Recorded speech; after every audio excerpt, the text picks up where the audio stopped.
El día que grabo esto, Pakistán le ha declarado la guerra abierta a Afganistán, humanidad. Y Paramount se ha llevado al final, a saber si después del paso por el comité regulador eso cambiará, el gato al agua con la compra de Warner.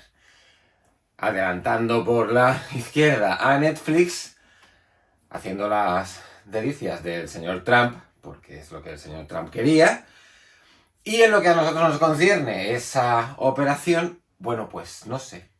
Hay cierta esperanza de que el cine, tal y como lo hemos conocido hasta ahora, de manos de Paramount se mantenga algo más de lo que parecía, por las cosas que se les habían escuchado a los dirigentes de Netflix, iba a durar en manos de Netflix, porque una de las cosas que habían afirmado es que la ventana entre estrenos de cine y estrenos en la plataforma iban a ser de unas 3 semanas. Eso era impracticable. Habría durado nada y menos esa ventana. Más que nada porque yo, espectador, que suelo ir al menos una vez a la semana al cine. Si me dan la opción de ver una película en el cine, iré siempre. Ahora bien, si 3 semanas después la puedo ver en mi casa sin tener que pagar el extra que supone ir al cine, porque ya estoy pagando una cuota de afiliación a una plataforma concreta, ¿para qué voy a ir al cine? Y aguantar a la gente que va al cine, no para ver la película, sino para charlar, hablar por el móvil, en fin. Este argumento lo habréis escuchado 1000 veces de otras 1000 voces diferentes. A ver si con Paramount, pues la cosa no se mueve por esos mismos sinuosos senderos. Y poco más de esta intro. El programa de hoy, dedicado enteramente a Panini, pero antes de eso, antes de lo que hablaré de Panini, os voy a traer un par de cosillas muy buenas. Estas son las reseñas de Comics Scene. ¡Empezamos!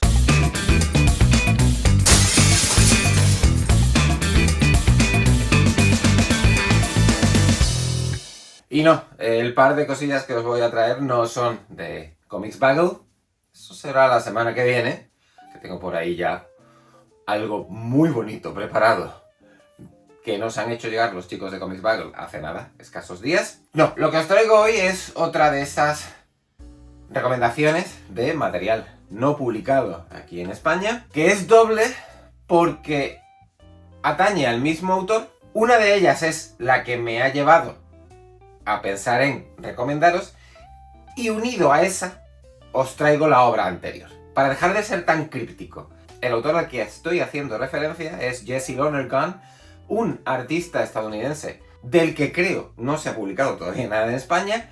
También es cierto que, si la memoria no me falla, solo tiene 3 obras, 2 de ellas son las que os traigo hoy. Autor que hace poco, a finales de 2025, publicaba en Estados Unidos un grueso volumen llamado Drone, y autor que en su momento, pues hace ya como 6 o 7 años, 2019-2020, publicaba en Image un comic book autoconclusivo de ciencia ficción llamado Hedra. Esta no es la edición de Image. Image publicó esto en un comic book, tapa blanda de toda la vida.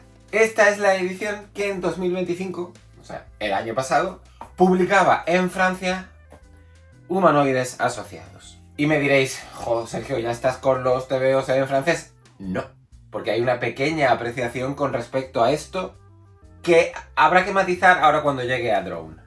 Y es que aquí no hay diálogo alguno. Entonces esto, que podéis encontrar fácilmente en Amazon por 20 euros, o un poquito menos, ya sabéis lo del 5% de descuento que siempre tiene Amazon, casi siempre tiene Amazon en sus libros, os lo podéis leer sin problema alguno porque es completamente independiente del idioma. ¿Qué vais a encontrar aquí en Hedra y 5 veces más, por aquello de la extensión, en Drone? Una capacidad que no conoce límites para sorprender al lector en cuanto a cómo utilizar la narrativa secuencial.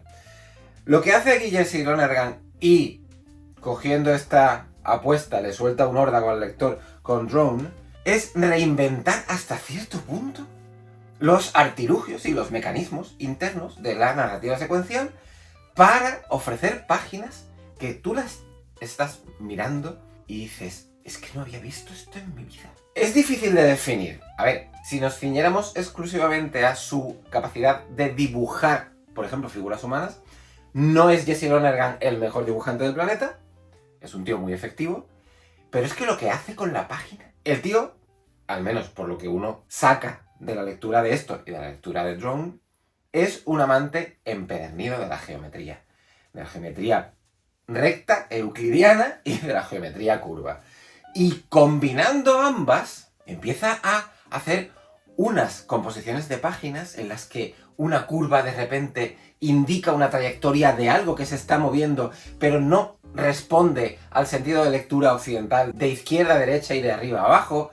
Las formas geométricas de repente no solo son utilizadas como un objeto X que aparece en una viñeta, sino que esa forma geométrica de repente empieza a afectar a la estructura de la página, se convierte en líneas que van guiando a la mirada de un punto a otro.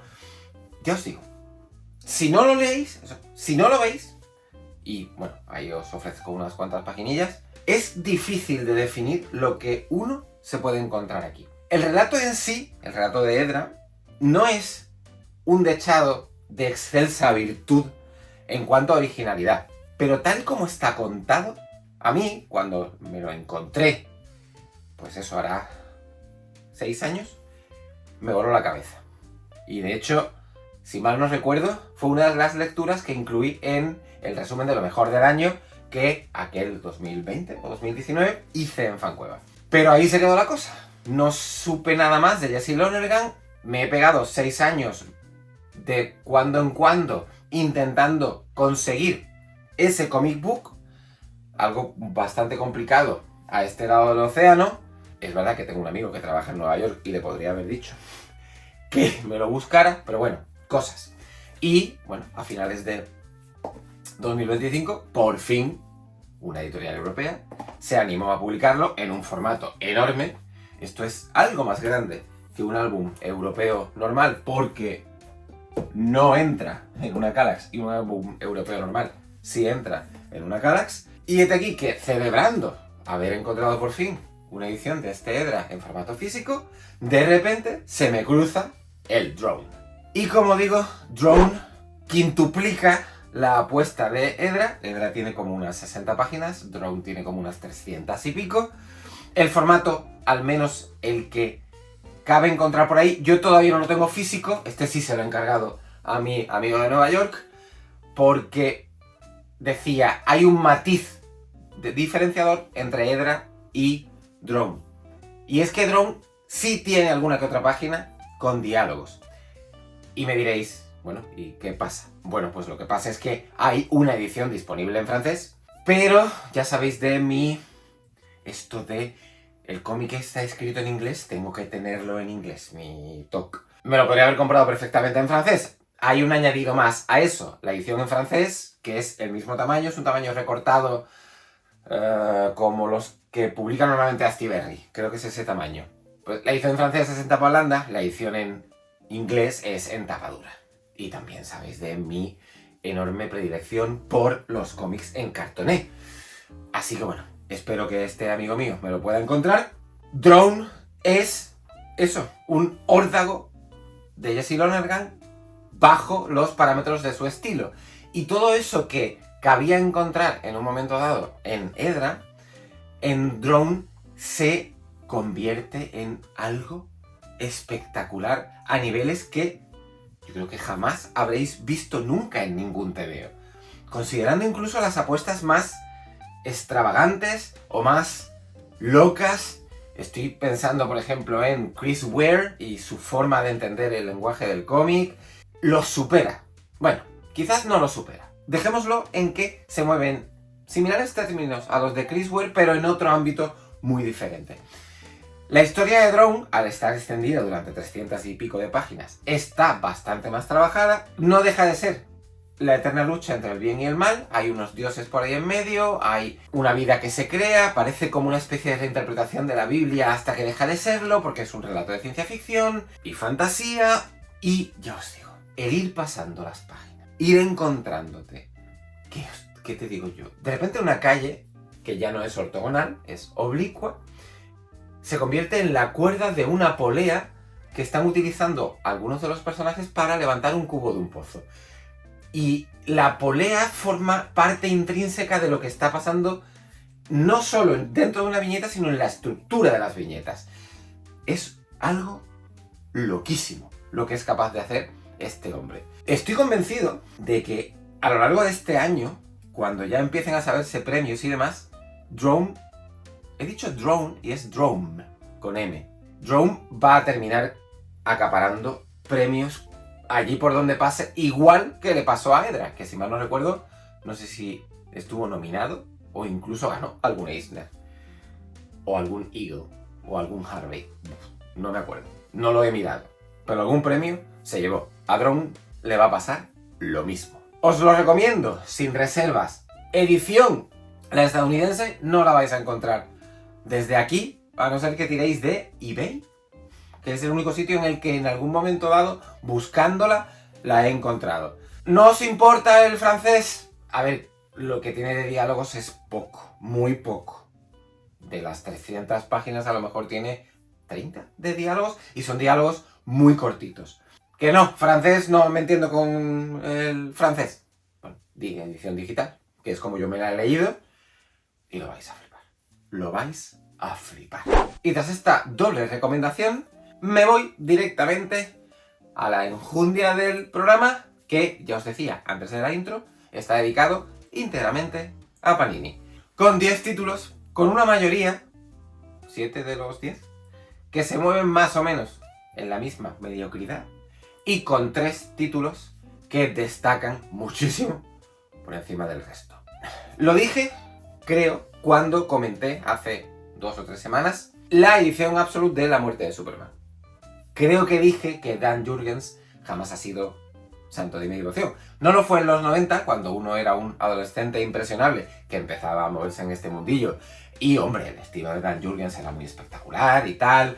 Ya comenté el número ese de La muerte de Superman, con el desplegable y las páginas en rollo splash. No.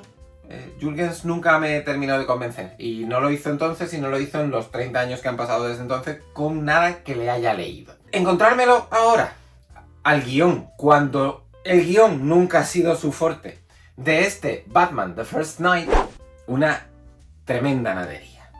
Más que nada porque el planteamiento de esta miniserie publicada bajo el sello Black Label, que Panini publica en este formato enorme al que está dedicando sus esfuerzos en según qué términos del Black Label, porque hay otros términos del Black Label que no están conociendo estas ediciones tan grandes, es que no tiene nada. No tiene nada, pero nada de novedoso. Es un relato al uso de un Batman primerizo, algo más violento, pero te lees esto y te lees cualquier historia de otros mundos, por ejemplo, de un Batman primerizo, o, ¿por qué no? Puñetas, el año 1 y el año 2, que es un Batman primerizo. Y es que no hay color. No hay color. Sobre todo, ya que lo he dicho, comparando esto con el año 1 de Frank Miller y David Mazzucchelli. No hay color alguno. No lo hay en un Jurgens que parece que está escribiendo en modo automático y no tiene deseo alguno de sorprender al lector, más allá de algún golpe de efecto que a mi parecer no funciona. Y no lo hay en un Mike Perkins que responde de manera intensa, íntima y constante a una única cualidad: inconsistencia. Es increíble cómo bajo un mismo dibujante, un mismo personaje puede adoptar no sé cuántas caras diferentes. En un momento dado, Bruce Wayne es Gregory Peck y dices tú, ¡ay, mira, qué gracia! Gregory Peck. La tontería de la época en la que está ambientada este Batman The First Knight. Pero es que a la página siguiente ya no tiene la cara de Gregory Peck. No sé si Perkins se cansa, decide no continuar por ahí, lo que sea. Pero es que no solo ahí radica la inconsistencia, que ya duele, ¿eh? Eso de, vale, ¿y este quién es? Ah, vale, que es Bruce Wayne. Ah, es que le ha cambiado la cara. Venga, vale. Ah, que este le ha vuelto a cambiar la cara. Es que hay páginas en las que arriba, estoy recordando una en concreto, Batman arriba, de pie, monolítico, capa, rollo Todd McFarlane de Spawn, y dices tú, mira qué imagen más icónica. El Batman, además, diseñado con ciertas reminiscencias a Bob Kane, con una máscara enorme, con orejas mucho más puntiagudas de lo que el Batman actual tiene. La misma página, abajo, Batman saltando desde un edificio, la capa para coger coquinas, o sea, una capa mega corta, y dices, pero si es que está en la misma página. Mal. Encima, el tío tampoco es que sea un dechado de virtudes en términos narrativos, ni en dibujo. Una nadería de 6 y creo que me estoy pasando de generoso. Nada recomendable. Nada. No recuerdo exactamente qué dije en su momento, y tampoco hará tanto que hablé de esta colección, sobre los 2 volúmenes previos del Lobezno de Daniel Way. Pero me da que en algún momento de esas 2 instancias previas hablé de la retrocontinuidad de las narices. Y si no lo hice, lo hago ahora. Me toca las narices la retrocontinuidad. Porque esto de... cojo como excusa, que en este caso se la ponían en bandeja, no os voy a decir que no. Lobezno ha recuperado la memoria. Y me dedico a rellenar huecos de la historia del personaje, que en ocasiones se nos antojan imposibles. A mí no me convence en absoluto. Todavía estoy por leer algo amparado bajo el marco de la retrocontinuidad que me haya convencido. Y este Lobezno de Daniel Way no es una de esas cosas. Evidentemente, si acabo de decir que estoy por leer y esto ya me lo he leído, es que no me ha convencido. Pero es que este tomo en particular, este tercer volumen del Lobezno de Daniel, me ha tocado especialmente las narices. Otra vez. Estoy hoy un poco de narices. ¿Por qué? Porque lo que cuenta aquí, de manos de un Steve Dillon, que creo que también lo dije en instancias previas de la colección, no funciona dibujando superhéroes. No funciona. Nunca lo hizo. Que sí, que está muy feo hablar mal de los muertos. Pero donde realmente a mí me funcionó siempre Steve Dillon fue en esto. Y en Hellblazer. Y en Punisher. En cómics de superhéroes, no. Su tipo de dibujo y su tipo de narrativa no funciona. Y este Lobezno es una muestra bastante dolorosa de ello. Pero volviendo a Daniel Way, lo que hace aquí el guionista, aprovechando que el Pisuerga pasa por Valladolid y las consecuencias de la Civil War y que el Capi ya está muerto y de repente pues Lobezno recuerda el momento en el que conoció al Capi durante la Segunda Guerra Mundial y que le encargaron asesinarlo. ¡Oh, qué sorpresa! Si es que al final sabemos que no va a llegar a nada. Si el problema de la retrocontinuidad es que es dar un salto hacia atrás para cambiar cosas sin cambiar nada. Porque el status quo está ahí, inamovible.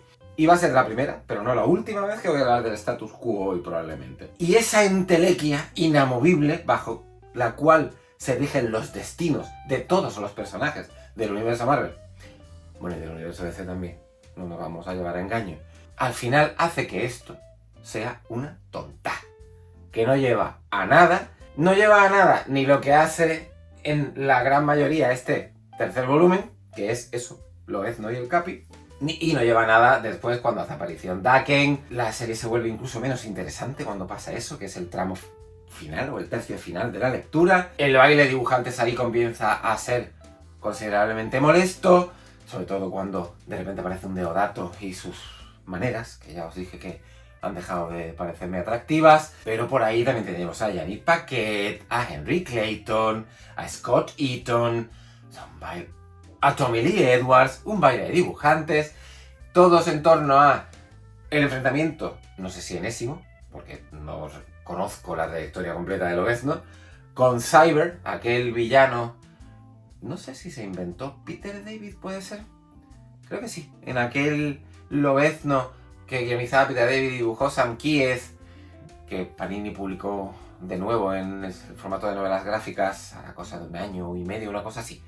Supongo que sabéis a qué título me refiero. Sí, Cyber. Sé que tenía las uñas muy largas de adamantium y el cuerpo también revestido de adamantium. En fin, otra tonta, insustancial, de 6. Veremos a ver cuántas más me quedan que serán susceptibles de acabar bajo este mismo paraguas de tonta insustancial 6. Que entiendo que a alguno os gustará, obviamente. Obviamente, sobre todo a los fans irredento de Lobezno. No me he declarado jamás fan irredento de Lobezno. Me parece un personaje, pues sí, que cuando se le ha sabido tratar bien. Léase el Old Man Logan de Mark Millar, pues ha habido ahí potencial que cubrir, pero por lo general habrá alguno que diga: ¡Jo, Sergio, el Lobezno de Larry Hama y Marc Silvestri! Pues vale, todo vuestro. Y en una nueva entrega de los Marvel Must Have, ya dejaron hace tiempo de responder a eso de esto lo tienes que tener, Inhumanos vs Patrulla X. Ahora, ¿cómo vas a tener que tener esto, lector regular de Marvel, que a lo mejor, no lee mutantes? A lo mejor. O se intenta mantener al margen de la continuidad y cree que en este Marvel Must Have, que es lo que pasó al principio de la colección, y es lo que está pasando con el DC Must Have, Panini te ofrece algo que te puedes leer sin conocer nada de nada, una lectura más o menos autoconclusiva. En DC ya he dicho más de una vez que eso lo tenéis a patadas. En Marvel no tanto, es difícil encontrar lecturas autoconclusivas que prescindan de conocimiento de años de continuidad. Las hay, las hubo al principio de Marvel Must Have, como decía. Esta no responde a eso. Esto es un evento que viene de historia reciente del universo Marvel, sobre todo centrado en los mutantes.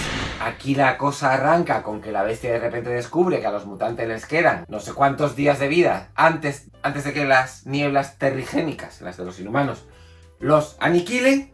Intenta llegar a un acuerdo con los inhumanos para poder estudiar una solución a eso. No pasa. A hostias limpias con los inhumanos. ¡Hala!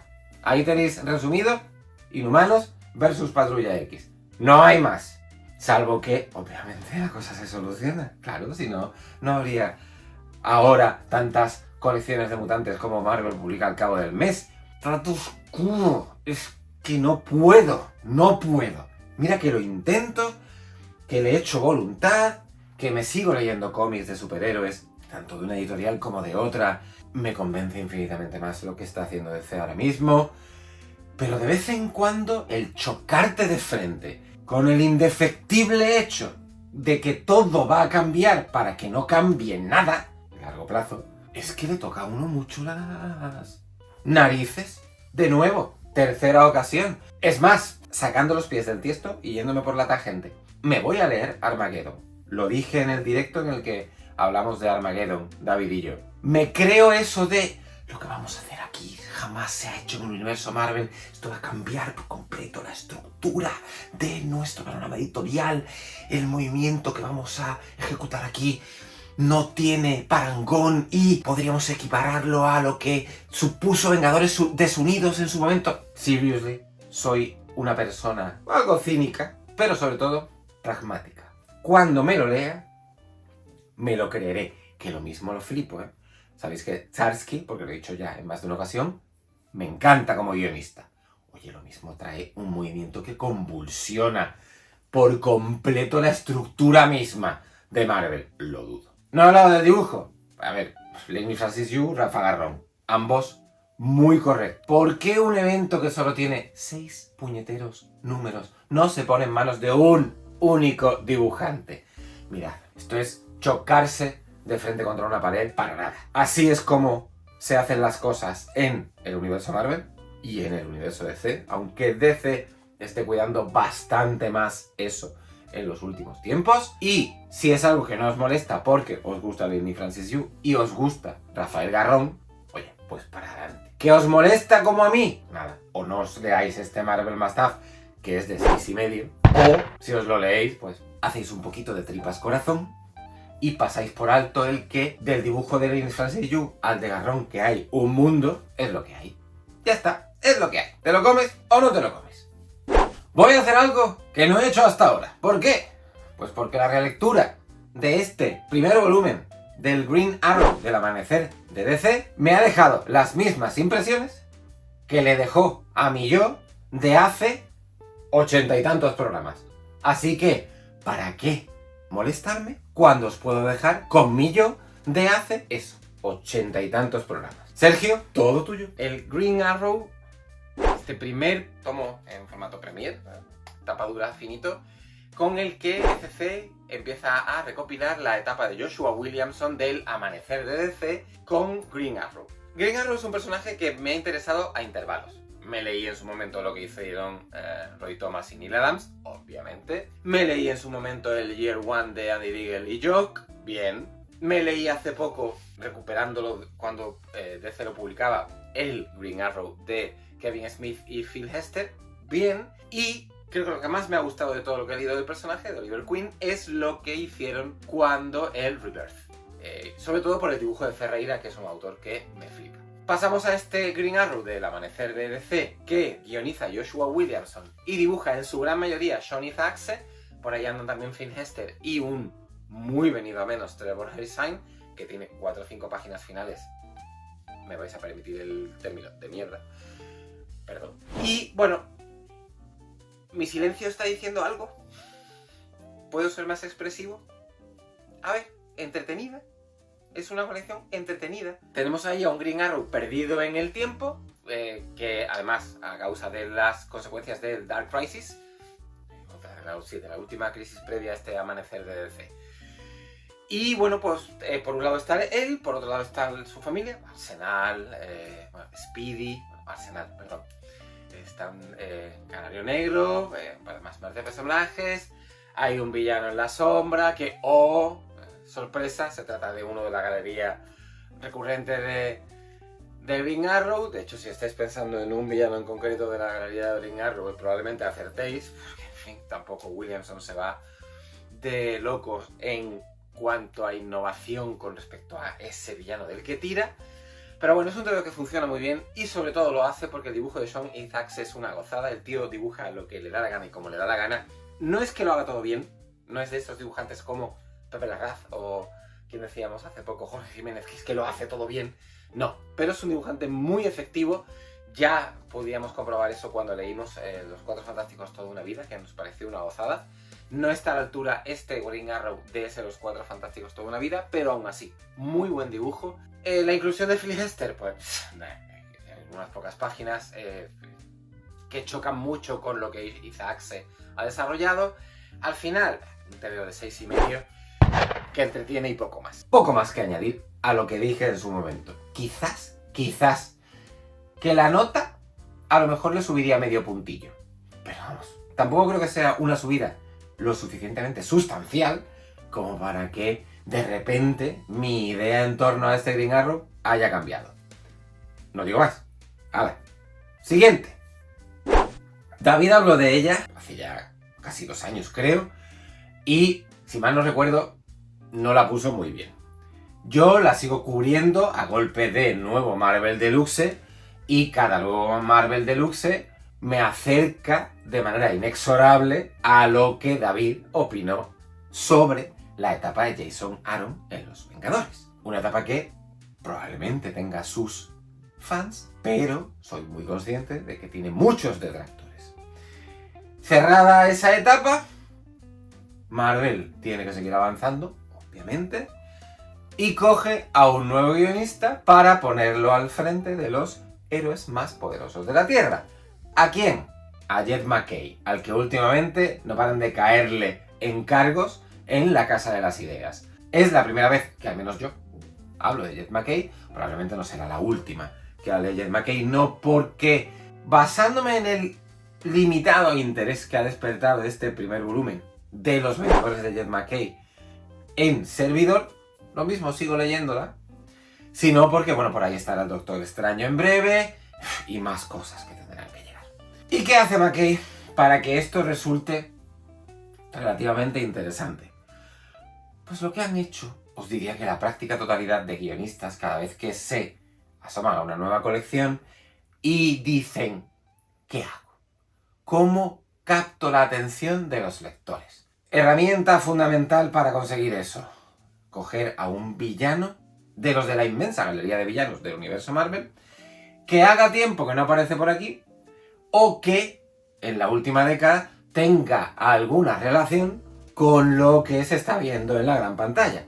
MacKay tira por una especie de mezcla entre las dos, aun a sabiendas de que esa segunda mitad, lo de qué está pasando en la gran pantalla, o en la pequeña pantalla en este caso, recurre a un personaje que, por cuestiones de estas típicas de corporaciones tan grandes como Disney, de tú, actor, has dicho algo que no debías, adiós, ¿qué pasa con el personaje que estaba interpretando? Da igual, a la gente no le importa eso, le importa más que si un actor ha dicho algo o ha hecho algo, como fue el caso de Jonathan Masters, que no debía, lo quitemos de en medio, con poco ruido, y el personaje desaparezca, no pasa nada. Que Kang se perfilaba como el villano a vencer en la última fase, en lo que será, al parecer, la última fase del universo Marvel, antes de que no se sabe muy bien qué pase, si va a haber un reboot inmenso del universo Marvel cinematográfico, o a saber qué tendrá Disney en cartera. Da igual. ¿Qué hacemos? Pues a la mierda la compensamos o sobrecompensamos con un mega golpe de efecto. ¿Cuál? Robert Downey Jr. vuelve al universo Marvel como el Doctor Muerte. ¡Ahora! ¿Quién se acuerda de Kang? ¡Nadie! Perdón. Después de esta pequeña digresión, ¿qué hace Jed McKay? Coge a Kang. Y bien, no lo voy a negar. Bien, trabajar con Kang no es fácil por aquello de las líneas temporales y los viajes en el tiempo, si de Kang, Immortus, la misma figura, en fin. Pero lo que hace aquí McKay mola. Se trae a Kang, se trae a un Kang que está intentando impedir que pase algo muy gordo en el universo Marvel, que no es el Armageddon, es otra cosa, unas guerras que van a pasar por ahí. Hay por ahí una especie de grupo de superhéroes, hay por ahí una ciudad que flota por el espacio, que también albergó a superhéroes en su momento. Bien, la alineación que coge de los Vengadores, funciona. Ahí están Iron Man, Thor, Capitana Marvel, la Bruja Escarlata, Visión, Pantera Negra y el Capi Wilson. Y bien, funciona bien. Y además hay ahí unas sinergias de separación de equipos en un momento dado, porque tienen que hacer frente a diferentes amenazas en diferentes puntos, o en la Tierra, en una estación espacial, en la ciudad esta que os he dicho. Bien, que la amenaza es enorme y sabemos qué va a pasar. Status quo. Si es que esto no cambia. Es una inmutable cualidad de los TVOs de superhéroes. No cambia. Pero si es que hasta propuestas como las de las colecciones que hemos leído los últimos 2 años bajo el sello Ultimates se mueven de los mismos términos. Y lo mismo podría decir del universo Absolute de DC. No vas a sacar una colección de Superman o de Batman, Absolute Superman o Absolute Batman, para cargarte al personaje principal a los, no sé, 8 números. ¿Y entonces qué? ¿Qué haces con la serie? ¿La cancelas? ¿La terminas? ¿Sacas otro Batman porque se llama Absolute Batman? Lo del status quo es algo impepinable. Es impepinable. Es una pared que está ahí, que no se puede franquear. Y hay autores con cierta maña que la saben vadear, rodearla, ignorarla, jugar con golpes de efecto que en un momento dado te dejan ostras lo que acaba de pasar, pero al final está ahí, monolítica como ella sola. Este Vengador es de Jed McKay, ya os digo, bien, aunque empieza con un especial que dibuja a La Roca, sabéis que no es tanto de mi devoción, pero bueno, el tío se defiende en ese especial. De hecho es lo mejorcillo que le he visto a La Roca en los últimos años. La mayoría de este volumen lo dibuja C.F. Vila, que bien, dibujante solvente y tal. Bueno, por ahí aparece en Graceland, que no me gusta nada, pero en fin, creo recordar que es poco lo que aparece. Un volumen de 7,5. Deja parámetros lo suficientemente atractivos, lo decía cuando empezaba a hablar de él, como para que me plantee continuar la lectura. A ver, el segundo, ¿qué ofrece? A Dan Slott le cayó encima la ardua doble tarea, cabría decir, de ser el responsable de coger a los Cuatro Fantásticos y devolverlos a primer plano de actualidad tras aquellos años oscuros en los que la primera familia de Marvel, por razones que ahora no me voy a poner a comentar, no pudo formar parte del panorama editorial de la Casa de las Ideas. Y 2, que en esa vuelta a primer plano de actualidad de Reed Richards, Susan Richards, Johnny Storm y Ben Grimm, nos olvidáramos, por ejemplo, de lo que había hecho Jonathan Hickman.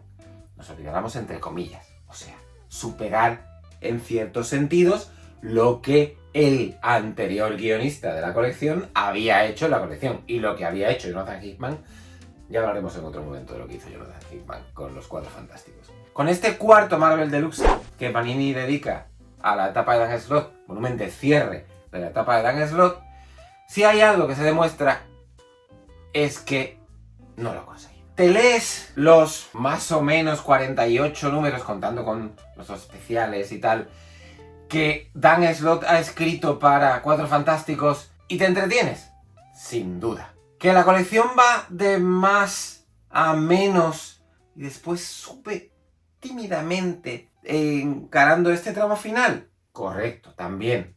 Que se le ven los mimbres a todo el tramo final, a esta Reckoning War, que aquí han llamado los chicos de Panini la guerra de cuentas, de lejos. Que encima este último volumen, y centro mi atención en este último volumen, arranca con unos cuantos números de absoluto relleno, que salvo por 4 apuntes que nos dirigen hacia esa Reckoning War, son completamente prescindibles. Por supuestísimo que sí. Y llegados a esa, la guerra de cuentas, sí, el evento que monta Dan Slott es: voy a despedirme de la serie, lo voy a hacer con un artificio de guión de una escala épica inabarcable que ocupe no solo a los Cuatro Fantásticos, sino a todo el universo Marvel, a todo el cosmos del universo Marvel, para que al final, ¿qué va a pasar? Correcto. Status quo. Lo cambio todo para no cambiar nada. Parece que todo va a acabar fatal en un llegado el momento, que los Cuatro Fantásticos no van a ser capaces de confrontar la mega amenaza que se cierne sobre ellos y la superan. Obviamente, si no, no habría Cuatro Fantásticos de Ryan North. No lo habría. Y ahí está. Que no está mal, ¿eh? Que me la estoy leyendo, la nueva etapa. No la primera etapa del guionista, la segunda etapa, con Humberto Ramos al frente del dibujo. Muy entretenida, pero bueno, ya hablaremos de ella en otro momento. De hecho, David ya está hablando de ella en los programas que hace centrados en las grapas de Panini. Dibujo aquí. Pues otra vez el ciento y la madre. Por ahí aparece Carlos Pacheco en una de las últimas cosillas que hizo para Marvel antes de su desgraciado fallecimiento. Y bien, porque además lo intentaba Rafa Fonteriz, que bien. Por ahí aparece Javi Rodríguez, si mal no recuerdo, y Marcos Martín, y Nico León, y hay la gran parte de responsabilidad gráfica de este volumen recae sobre una señorita llamada Rachel Stott, que a mí no me convence. No tanto en cuestiones de narrativa, que bueno, bien, parecía solvente y tal, sino sobre todo en un dibujo al que se le va la mano en lo expresivo referido a los personajes. No, de forma demasiado a los personajes en un momento dado, la anatomía de los personajes, como para convencerme. ¿En qué se queda esto? Bueno, lo mismo que he dicho de los Vengadores. Pues medio punto por debajo de los Vengadores. Un 7. ¿Digno final a una etapa dignísima?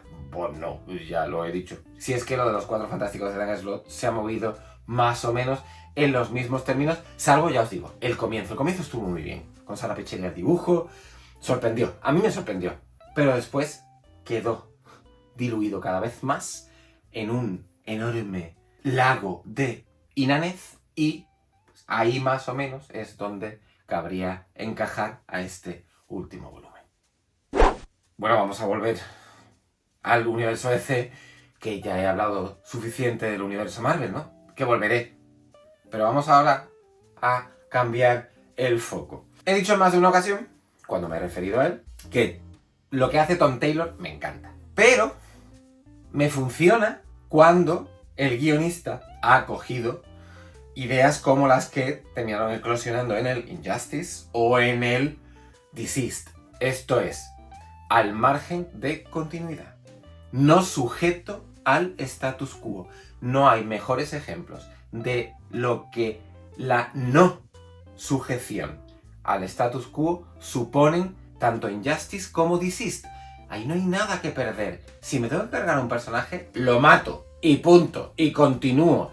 Y reflexiono sobre las reverberaciones de ese asesinato que acabo de perpetrar contra un capitoste del universo DC, léase Batman o Superman o quien sea que se ponga por medio. Cuando a Tom Taylor nos lo llevamos a continuidad, ahí tenemos Nightwing, pero por mucho que el guionista haya hecho pasearse a Dick Grayson a lo largo de los 50 más o menos números que estuvo a bordo de la colección, estaba sujeto a status quo y sabíamos que en la montaña rusa que le hace recorrer al final, Nightwing saldría más o menos victorioso, con consecuencias acerca de todo lo que había pasado en la etapa. Vale, pero victorioso a fin de cuentas. Y no estoy diciendo que me vaya a desdecir ahora de todo aquello que dije en su momento en varios programas acerca del Nightwing de Tom Taylor, que me parece una colección magnífica.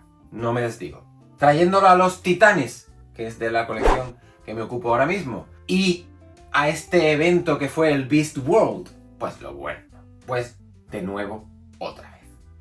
Hay un momento aquí, a ver cómo lo digo para no incurrir en destripes, en el que Taylor recurre a cargarse a alguien importante dentro de la estructura de los Titanes. Y yo fui a leer esa página y dije, sí, entonces esto...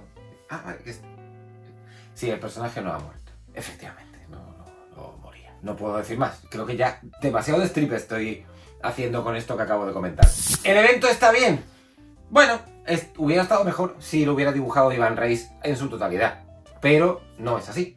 Ivan Reis dibuja un par de números al principio, un par de números al final, creo, y ahí en medio hay mediocridad, porque Travis Moore, que creo que es el dibujante que se encarga de lo de en medio, correctito y nada más, nada que ver con lo espectacular y sobresaliente del dibujo de Ivan Reis.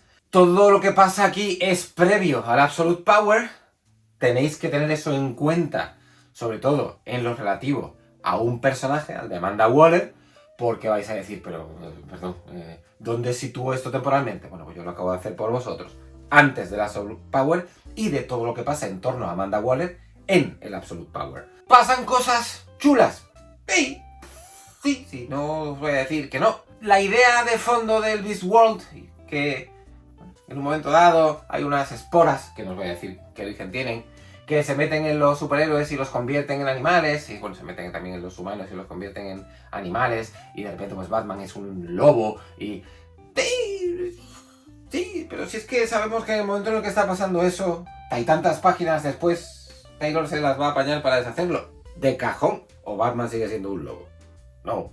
Y sujeto a esa temporalidad del evento, traducido esto como pues ese golpe de efecto de convertir a Batman en un animal salvaje y feral y en coger a otros personajes del universo DC, de la esfera de los titanes y hacer lo propio, pues sabemos que va a durar lo que va a durar.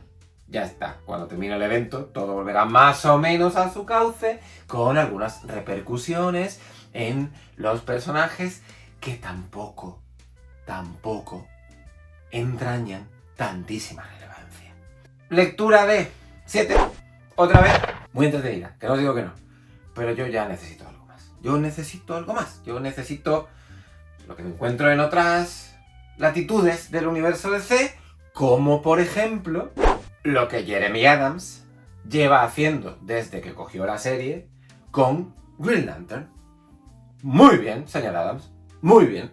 Lo dije cuando hablé del primer volumen del Amanecer de DC de Green Lantern, lo vuelvo a repetir.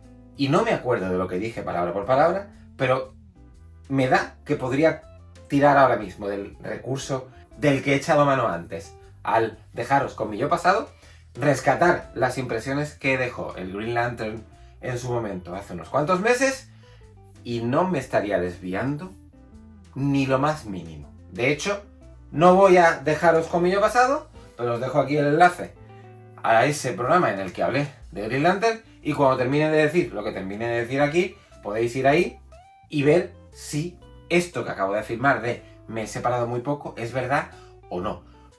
Ni idea, ni idea. Voy a decir lo que tenga que decir de este segundo volumen, no me acuerdo lo que dije del primero. Que me gustó.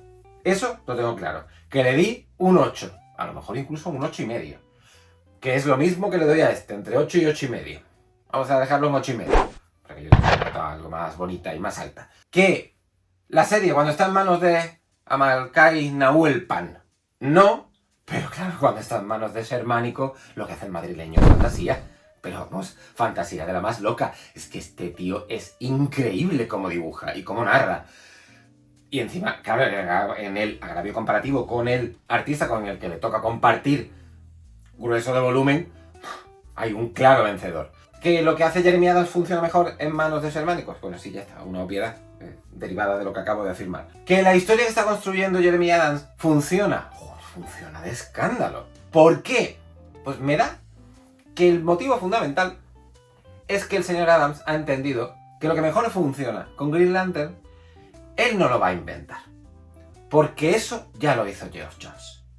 ¿Qué está haciendo? Pues rescatar de manera sutil y de una forma bastante inteligente lo mejor que hizo Geoff Johns en su momento. No os digo yo que vaya a repetir parámetros exactamente iguales, no vamos a encontrarnos otra Guerra de Sinestro Co.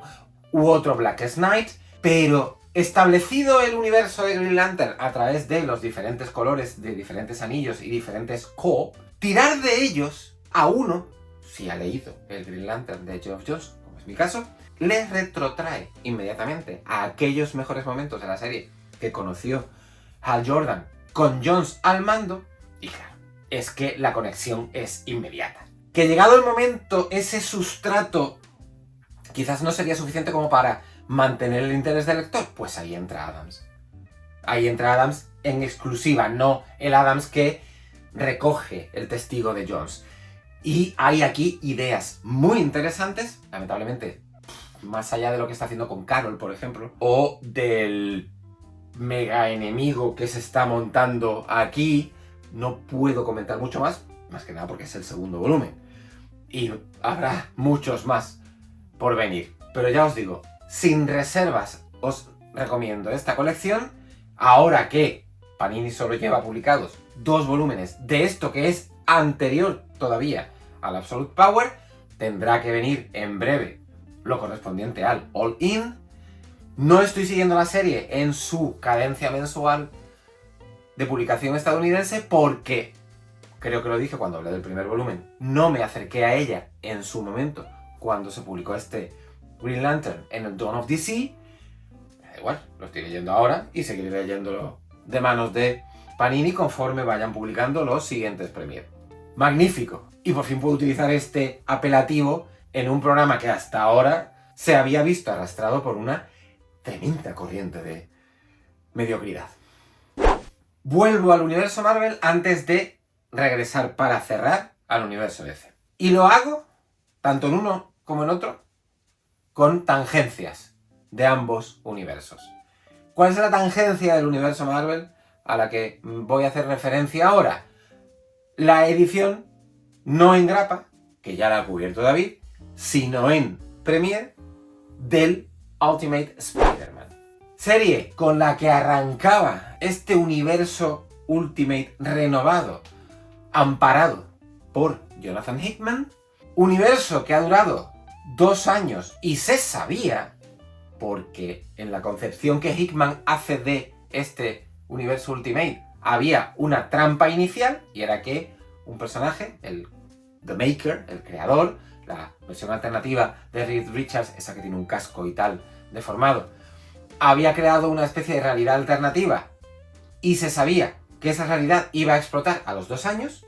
El experimento a mí, salvo, y lo he dicho en más de una ocasión, Ultimate X-Men, que no me gustó nada y la dejé a los 3 números. Lo de Pitch Momoko no me convenció en absoluto. Y el Ultimate Wolverine, que me parece una tontería. El resto, de una solidez bastante probada. Ultimates y Ultimate Black Panther se mueven más o menos en un cómodo 8 a lo largo de todo su recorrido, incluso contando con el constante baile de dibujantes en Ultimate Black Panther, que se mueve entre un muy correcto Stefano Caselli y un Carlos Nieto, que bueno, no llega a la altura de Caselli, pero vamos, han cogido a alguien bastante parecido.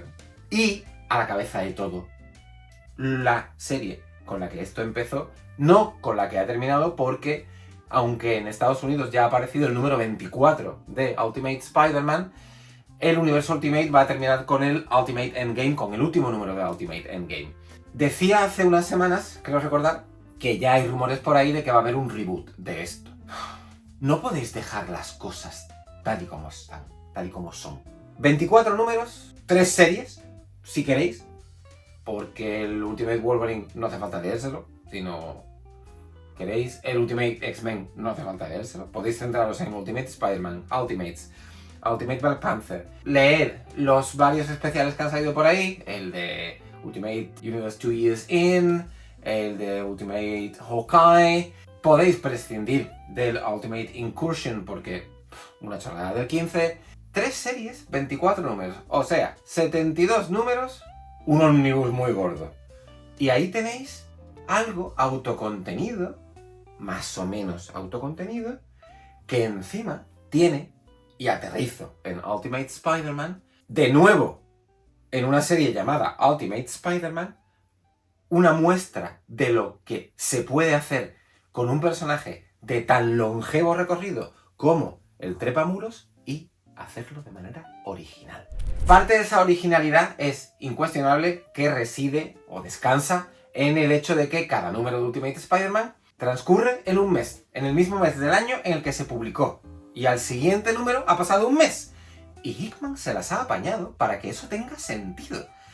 Por mucho que os pueda parecer complicada la tarea. Pues no, el tío la hace sencilla. Te vas leyendo mes a mes y hay acontecimientos que han transcurrido en ese periodo de tiempo que no cubre las 24 páginas de la grapa que entiendes. Entiendes cuando te lees el número siguiente y hacen referencia a cosas que han pasado que no se han explicitado en la página impresa.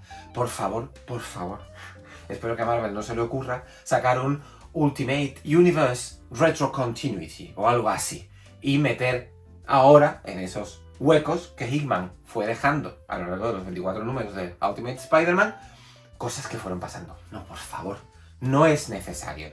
El tío se lo ha currado lo suficiente como para que esos 24 números tengan la compacidad que tienen que tener. Una compacidad que ya se dibuja o se preconfigura en estos 6 primeros números de la serie, que ojalá hubieran conocido a un único dibujante y ojalá ese dibujante hubiera sido Marco Checchetto, porque los niveles a los que el italiano lleva a Ultimate Spider-Man son demenciales. Es alucinante lo que llega a hacer aquí.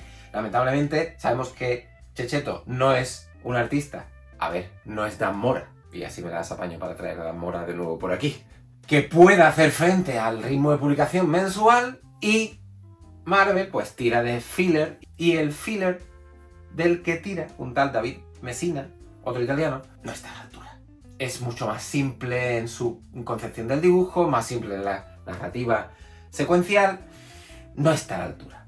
Y cada vez que, como me pasaba a mí, leída mes a mes, de repente encontrabas un número que no era de Checchetto, decías, otra vez.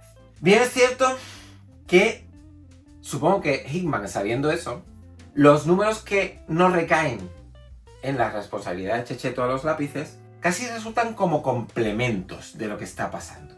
Quiere esto decir, hay una línea argumental principal que es la que dibuja Checchetto y lo que dibujan Messina y otros no es tan principal, es casi tangencial y cuenta cosas que después terminan incidiendo en esa línea principal. Y bien, al final funciona y esa compacidad de la que os hablaba juega en favor de no tirar por tierra los esfuerzos de los artistas que no son Checchetto. A mí la serie en general me ha parecido de 9.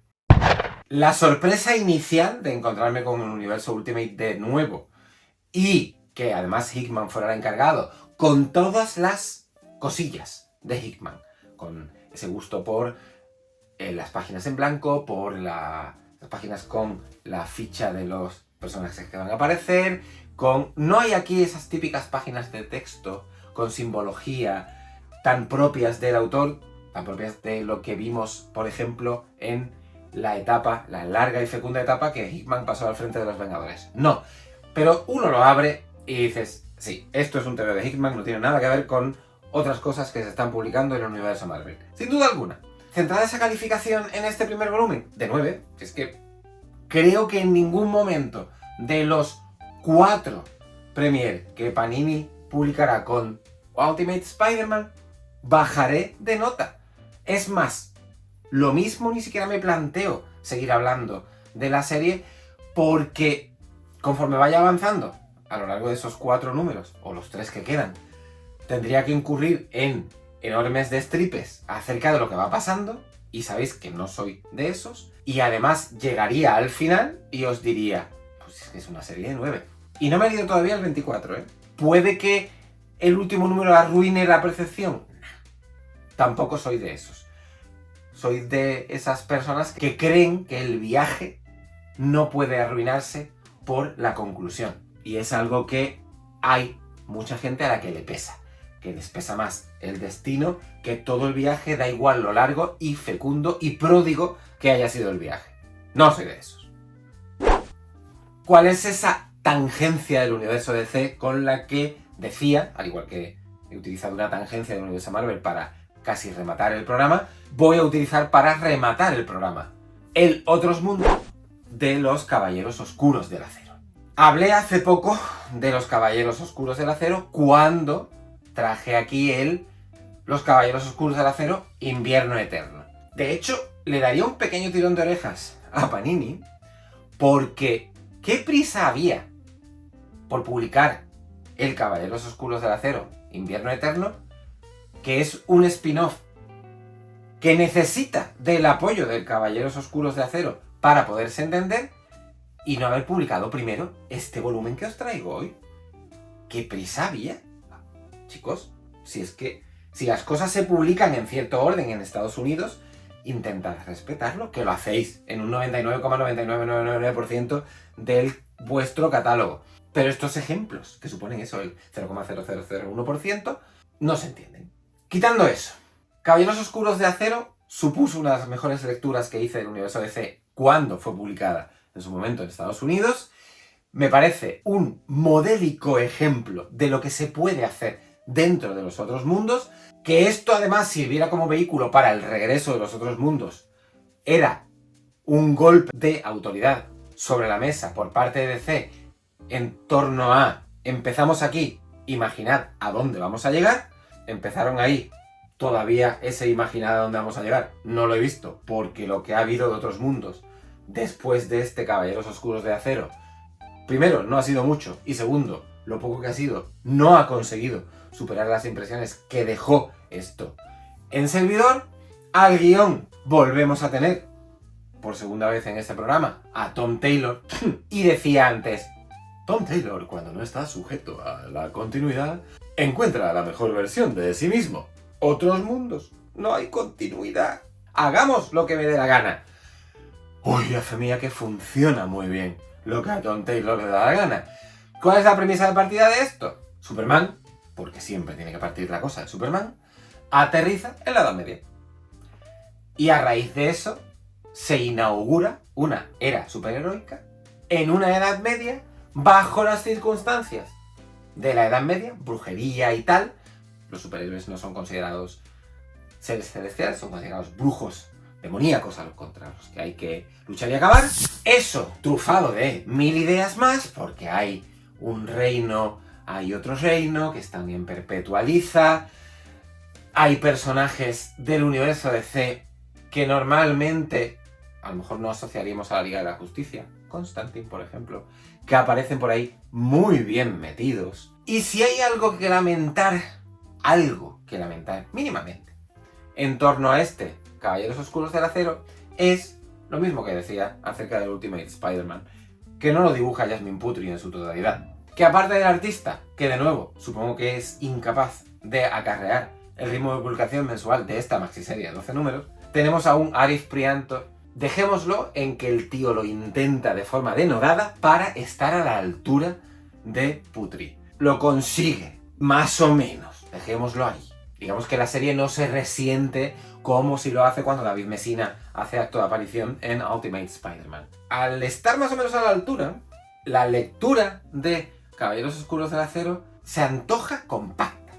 No se antoja una lectura que acarree ciertas disfuncionalidades del salto de un número a otro cuando de repente cambiamos de dibujante. No, hay cierta continuidad, un esfuerzo por parte de Prianto por no hacer algo que se separe de lo que su compañera establece en el arranque de la serie. Taylor, de nuevo, hace lo mejor que sabe cuando maneja juguetes con los que puede hacer lo que le da la gana. Y aquí, mismo consejo, que cuando alguien va a ver por primera vez Juego de Tronos, porque se la estáis recomendando, es no os encariñéis con ningún personaje, porque a saber lo que puede pasar. Muy bien. Muy bien. De 9,5. Creo que es la misma nota que le di al Invierno Eterno. Invierno Eterno que en aquella ocasión sí venía dibujado por un único artista, Tirso Cons, que no contaba con Tom Taylor al guión, pero contaba con un señor llamado Ray Christoph, si mal no recuerdo, que sabía interpretar muy bien las claves en las que se mueve el guión de Tom Taylor aquí. ¿Será lo último que leamos de Caballeros Oscuros del Acero? Tanto esto como el Invierno Eterno. Tengo mis dudas. Más que nada porque esto funciona de maravilla. Y claro, ya sabemos cómo se las gastan DC y Marvel. DC en este caso. ¿Algo funciona de maravilla? Explotémoslo hasta la saciedad y saquemos 200 títulos a lo largo de los años por venir hasta que ya no haya nada nuevo que contar. Pasó, por ejemplo, con el Deceased. Yo no sé si Tom Taylor tenía inicialmente en la cabeza que el Deceased fuera una trilogía más spin-offs. Al final fue una trilogía más spin-offs y esa trilogía no funcionó igual de bien conforme se fueron publicando la segunda, la tercera parte y esos spin-offs que rellenaban huequecitos que eran un poco prescindibles. La potencia y la fuerza que albergaba en su seno la primera miniserie del Deceased no es encontrable en el resto del Deceased.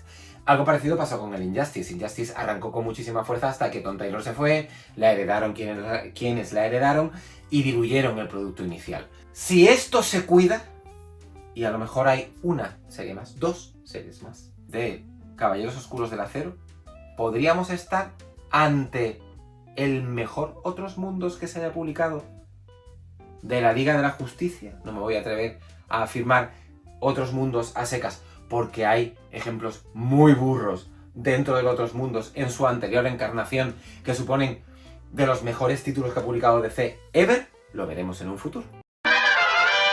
Hasta aquí nuestro tiempo de hoy. Suscribíos al canal, dadle a la campanita. Hay un nuevo botón por ahí de hype.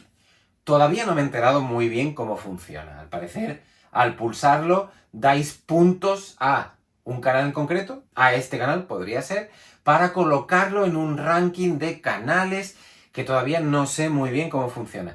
Y no sé si quiero enterarme, la verdad, porque esta constante forma de YouTube de pisotear a los creadores de contenidos para que sea inaccesible al público lo que estamos haciendo y hay que pasar por la caja de pulsa este botón y pulsa también este botón para que cada vez que publicamos un nuevo vídeo a ti te llegue. Sabéis que los lunes a las 8, y os pido disculpas por mi ausencia de la semana pasada, no fue posible tener este vídeo preparado para la semana pasada, aquí estoy.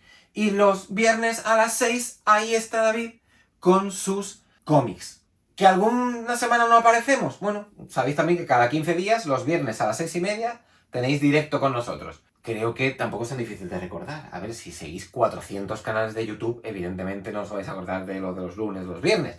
Pero si, como yo, seguís un número muy limitado de canales, no cuesta trabajo darle a la campanita para que YouTube os avise de, oye, que hay una nueva publicación de La Guardilla de Beso Spirit. Os dejo los comentarios como siempre para que hagáis uso de ellos a discreción.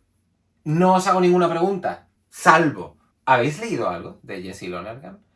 ¿Habéis leído Edra o Drone? ¿Qué os ha parecido? O, visto desde otro punto de vista, ¿os ha motivado lo suficiente lo que he contado y lo que he enseñado del Edra como para adentraros en este particular universo gráfico del autor estadounidense? Comentarios. Nos vemos en el próximo. Hasta entonces, sed muy felices, leed muchos tebeos, paz.